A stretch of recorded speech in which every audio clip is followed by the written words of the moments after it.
crescimento estatístico muito forte, pode ter chegado aí uns 8%, vamos ver quando o IBGE divulgar o número final. Então, o mais provável é que em 2011 a economia cresça aí seus 5%. Temos problemas? Temos. Temos alguns desafios. O principal deles, sob o meu ponto de vista, é a questão cambial. Porque um câmbio muito valorizado, muita gente só associa à exportação. É verdade. Mas não é só a exportação que sofre, especialmente dos produtos industrializados. É também aquele produtor local que tem que concorrer em desigualdade de condições com importações vindas muitas vezes da China, do Vietnã, de N países que vêm concorrer com o produto local, em desigualdade de condições. Se fosse uma concorrência leal, não haveria problema. E isso, evidentemente, gera dois efeitos para o Brasil. Primeiro, a desindustrialização. Nós temos a substituição de fábricas aqui que se tornam importadores. E o segundo é o impacto disso no déficit externo, que a gente vai falar logo depois. Perfeito. Bom, então restam ainda alguns sinais de atenção para a nossa economia. Não é para entrar naquele relaxamento, já está tudo bem. Não é assim. E o economista que o diga, porque o economista está sempre debruçado nessa verdadeira equação, que é o funcionamento da economia, olhando para o Brasil, olhando para o mundo. Mas de uma forma geral, professor, por exemplo, a questão dos investimentos, né? Me parece que a questão dos investimentos, ela ainda requer cuidados aqui no Brasil. Isso mesmo. Para que a economia se sustente com um crescimento de 5% a 6%, que seria o ideal, né, para um país como o nosso, que é um país jovem, que a cada ano 1.800.000 novas pessoas ingressam no mercado de trabalho, o ideal é você manter um crescimento aí da ordem de 5% a 6% do PIB. Para isso, nós temos que manter investimentos, seja em infraestrutura, novas fábricas, da ordem de 25% do PIB. Nós estamos agora em recuperação, mas estamos em 19% do PIB. Então, o ideal é que a gente continue utilizando os instrumentos que o Brasil já tem, que são o BNDES e outros bancos públicos fomentadores desse processo, mas também o setor privado cumpra a sua parte no financiamento, né, desse investimento. E, para isso, nós precisamos também de um ambiente regulatório, quer dizer, toda a questão de licenciamento ambiental, a definição das agências reguladoras, para que o setor privado seja motivado a realizar investimento produtivo. Se nós atingirmos isso com uma inflação relativamente controlada, isso vai permitir ao Brasil gradualmente reduzir as suas taxas de juros reais e dar ao nosso país uma condição de crescer em condições sustentáveis, não só econômica, mas ambiental e socialmente, porque isso que é importante. Quer dizer, nós temos que fazer a economia crescer de uma forma sustentada e que permita também o bom uso dos recursos. Sem dúvida.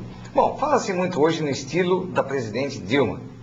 Presidenta, falou alguns, mas vamos generalizar, a presidente também não está errado. Então, a presidente Dilma tem o seu estilo de administração, já se viu algumas diferenças nesse estilo. Do ponto de vista econômico, o que o senhor está achando, professor? Olha, eu vejo muito interessante não só o fato de nós termos uma mulher na presidência, mas também de ter uma colega economista, né? Lembrando que a Dilma Rousseff é economista. E isso faz uma grande diferença, sem puxar a sardinha para a nossa brasa. Por quê? Porque grande parte dos problemas brasileiros, para serem resolvidos, passam por equações econômicas. Nada como um economista que tem experiência nessa área para conduzir esse processo. Se ela não tem o carisma, a intuição, a habilidade política do seu antecessor e o seu mentor, que é o presidente Lula, por outro lado, ela tem uma capacidade técnica e de executiva que poderá trazer vantagens qualitativas na área de gestão, que é muito importante no Brasil. Veja que nós temos alguns desafios quando a gente pega o déficit público, por exemplo. No Brasil, é 2,5% do PIB. Quando a gente olha hoje a realidade internacional, há muitos países com déficits superiores a 10% do PIB. Quer dizer, nós não precisamos fazer aquele ajuste que vá jogar a economia numa recessão. Pelo contrário, nós precisamos, sim, fazer um ajuste de sintonia fina, de equação, de melhora de eficácia, de melhora da gestão, para que o Brasil não tenha problemas do âmbito fiscal, né? Então, esse quadro nos exige uma atenção muito forte na qualificação das pessoas. Quer dizer, as pessoas que vão trabalhar nessa área têm que estar qualificadas para atender e fazer mais com os mesmos recursos, ou se possível até com menos, de forma que a gente não pressione os gastos públicos. Você tocou no ponto, gastos públicos. Quer dizer, é necessário também pisar um pouquinho no freio na questão dos gastos públicos, não é, professor? Eu vejo que o desafio brasileiro, diante desse quadro de um déficit público relativamente baixo, é fazer com que haja uma melhora no uso dos recursos, de forma que o crescimento do gasto seja inferior ao crescimento da economia. É diferente de fazer um corte brutal, porque isso implicaria uma redução do crescimento econômico ou uma redução das políticas públicas, que acredito que nem seria justo, porque esse governo foi eleito pela maioria da população, que muito provavelmente apoia as políticas públicas. Então, eu vejo que tem que ser mantido esse quadro de políticas públicas, até para compensar um pouco do déficit social que o Brasil tem, mas, por outro lado, nós temos que ganhar eficácia para poder investir mais e para, com isso, também gerar melhores condições do país crescer. Então, eu vejo que nós temos aí uma boa agenda a ser cumprida, né, do ponto de vista das contas públicas. Pois é, o famoso círculo virtuoso é o que se procura atingir no Brasil. Mesmo. E é muito melhor você fazer esse ajuste com a economia crescendo. Sem dúvida, é sempre melhor você estar trabalhando no azul. Vamos trabalhar no azul. Agora, professor, a questão dos juros, como é que o senhor está vendo a questão dos juros ao longo desse ano aqui? Olha, eu vejo que, passada essa pressão inflacionária que o Brasil tem, nós teríamos que fazer um ajuste na taxa de juros, mas imediatamente retomar o caminho de uma redução. Quer dizer, na verdade, quando a gente olha nos últimos 10 anos, as taxas de juros reais, que já foram superiores a 20%, caíram a 15%, 10%, hoje estamos em 6%. Ainda é um nível muito alto para a média internacional, porque o mundo todo desabou em termos de taxas de juros, né? Nós continuamos no topo.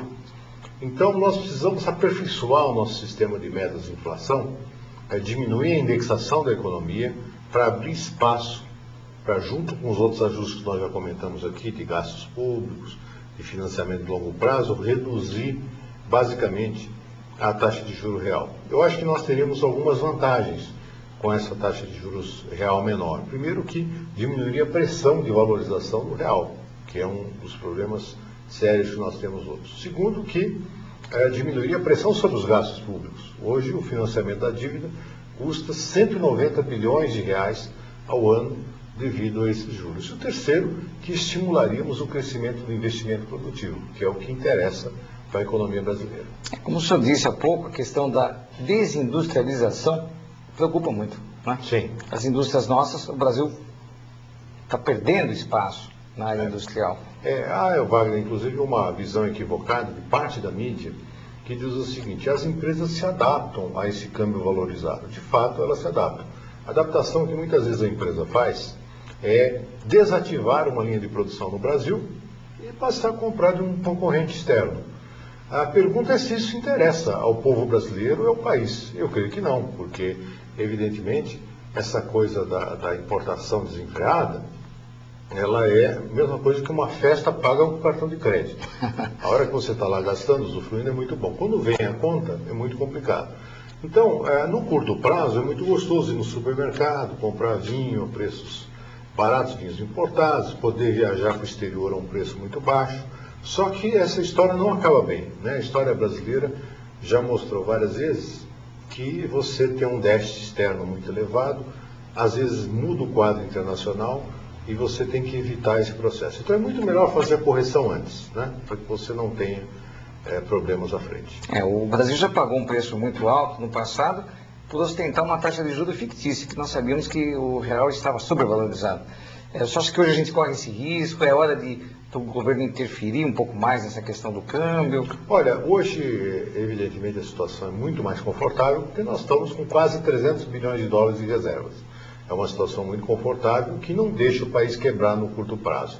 Mas até para manter esse processo, é muito importante que a gente faça a correção gradual, né, da taxa de câmbio, e isso não pode ser feito isoladamente, isso passa pela questão fiscal, pela questão monetária e pela cambial em si. Então é preciso que não caiamos no canto da sereia da valorização do câmbio, porque isso pode ser muito interessante no curto prazo, mas no médio e longo prazo nos tornaria muito dependentes do exterior, o que evidentemente não é vantajoso para a autonomia do Brasil, que nós queremos um país autônomo, um país que tenha condições de tomar suas próprias decisões e manter uma economia pujante com crescimento. Perfeito. Queria então novamente aqui agradecer a sua presença, o professor Antônio Corrêa de Lacerda, economista, professor da PUC São Paulo, que veio à Economia Dia a Dia. Agradeço a sua vinda em nome do Sindicato dos Economistas do Estado de São Paulo. Eu mais uma vez agradeço o convite, estou à disposição sempre que vocês quiserem discutir temas da economia brasileira e internacional. E sempre será um prazer recebê-lo aqui. Muito obrigado.